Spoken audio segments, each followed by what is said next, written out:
Bismillah, Assalamualaikum warahmatullahi wabarakatuh. Alhamdulillah, wassalatu wassalamu ala rasulillah. Kaifa halukum anak-anakku semua siswa kelas 5B rahimakumullah.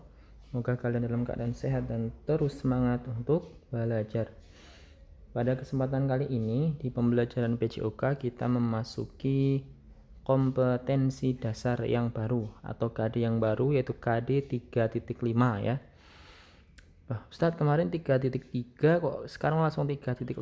Iya, 3.4 tidak kita ajarkan atau tidak kita pelajari karena keterbatasan ilmu dan juga tingkat kesukaran di 3.4 ya. Atau 3.4 itu mempelajari pencak silat ya.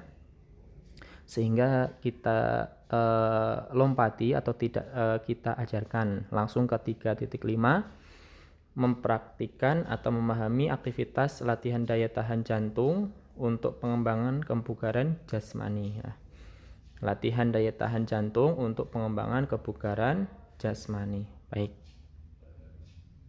Nah, ini merupakan peta konsep pembelajaran ya di KD 3.5 ini, yaitu latihan daya tahan jantung untuk pengembangan kebugaran jasmani meliputi dua, yaitu mengetahui daya tahan jantung, manfaatnya apa, faktor-faktor yang mempengaruhi apa, dan juga latihan peningkatan daya tahan jantung itu apa saja, gitu ya.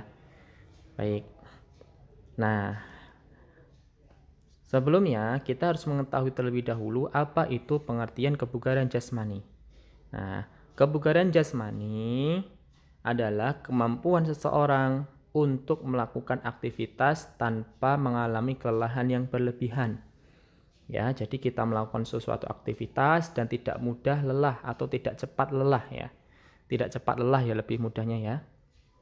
Misalnya kalian lari 1000 meter misalnya atau 1 kilo ya. Kalian tidak mengalami kelelahan yang hebat atau biasa saja lelah namun biasa saja. Nah, itu atau orang B misalnya, teman kalian 1000 meter juga, wah dia baru 500 meter sudah tidak kuat. Nah, ini perbedaan di mana? Di kebugaran jasmani antara A dan B. Nah, dan ada faktor-faktor yang mempengaruhi, nanti kita akan mempelajari ya. Jadi tidak hanya berkaitan tentang dia sering latihan, enggak. Ada faktor-faktor yang mempengaruhi kebugaran jasmani. Nah, kebugaran jasmani menjadi faktor penentu tingkat kesehatan seseorang. Jadi kalau dalam istilah olahraga itu ada yang disebut dengan sakit, sehat, kemudian bugar. Nah, jadi orang sehat itu belum tentu bugar, tapi orang bugar itu pasti sehat, gitu ya. Baik, nah ini merupakan unsur-unsur kebugaran jasmani ya.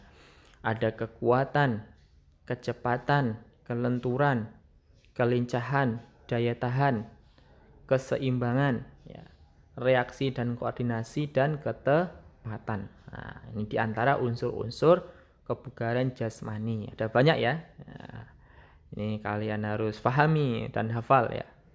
Baik, yang pertama adalah daya tahan jantung. Nah, kita akan mempelajari daya tahan jantung ya. Nah, daya tahan jantung saja.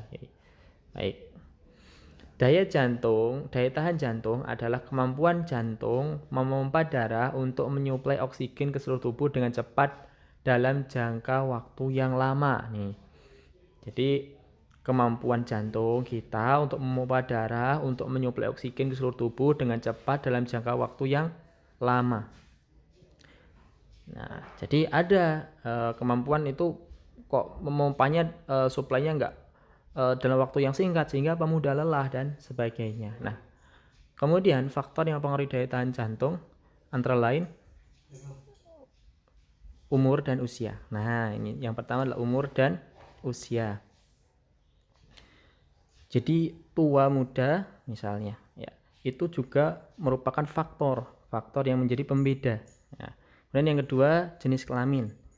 Tentu laki-laki dan perempuan juga ada perbedaan. Biasanya anak laki-laki itu cenderung lebih kuat. Nah, cenderung lebih kuat.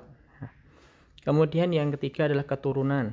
Nah, keturunan ya. Dari keturunan apa? Ya, biasanya jika orang tuanya sehat, anaknya biasanya juga ikut sehat atau kebugaran jasmaninya bagus biasanya ya. Kemudian yang keempat, nah ini yang bisa kita lakukan yaitu latihan atau aktivitas fisik. Nah, ini juga bisa untuk mempengaruhi atau di antara faktor yang mempengaruhi daya tahan ya. Nah, dan ini di antara manfaat.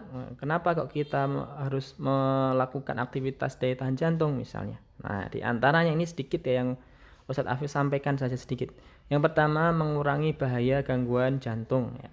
Kemudian yang kedua, menjaga tekanan darah. Yang ketiga, mengatur kadar lemak dalam darah.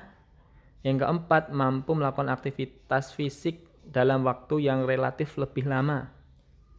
Kemudian mengurangi resiko jantung koroner dan yang lainnya. Ada beberapa yang lain namun tidak Ustadz Afif sebutkan di sini ya. Di antara 5 manfaat daya tahan jantung. Nah, demikian untuk pertemuan pertama kali ini. Moga bermanfaat. Insya Allah nanti ke depan kita akan mempelajari yang selanjutnya ya, yaitu aktivitas atau latihan untuk pengembangan daya tahan jantung. Wassalamualaikum warahmatullahi wabarakatuh.